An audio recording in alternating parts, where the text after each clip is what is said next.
Wherever you go, whatever you do, throw a little at it. Omax, Vest and Briefs.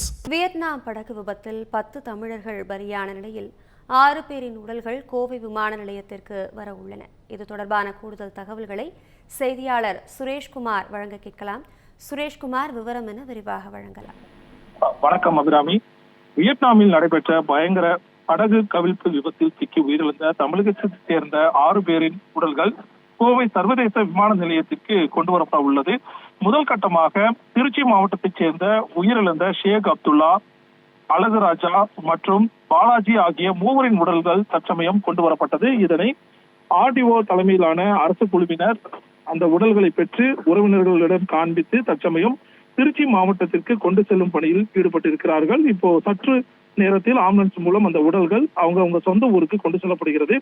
இந்த படகு விபத்தில் மொத்தமாக தருமபுரி மாவட்டம் பாப்பிரெட்டிப்பட்டி பெருமாள் கோவில்பட்டியைச் சேர்ந்த செந்தில்குமார் ஜெயவேல், திண்டுக்கல் மாவட்டம் பழனி சிவகிரிப்பட்டியைச் சேர்ந்த முருகப்பிரபு ஆறுமுகம் மற்றும் சேலம் ராமகிருஷ்ணா சாலையைச் சேர்ந்த ஸ்ரீதர் சுந்தரராஜன் ஆகியோரும் உயிரிழந்திருக்காங்க.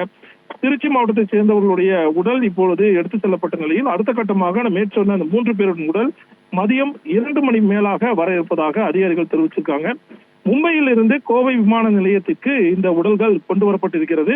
இவர்களது உடல்கள் விமான நிலையத்தில் இருந்து கோவை விமான நிலையத்தின் கார்கோ செக்ஷன் சொல்லுவாங்க, அந்த செக்ஷனுக்கு வர வச்சு தற்சமயம் உடல்கள் ஆம்புலன்ஸில் ஏற்றப்பட்டிருக்கின்றன.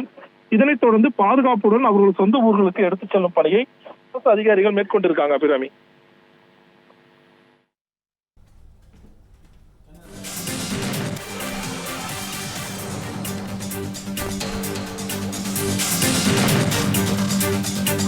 தமிழ் ஜனம் சேனலை சப்ஸ்கிரைப் பண்ணாம பார்த்துட்டு இருந்தீங்கன்னா மறக்காம சப்ஸ்கிரைப் பண்ணிடுங்க.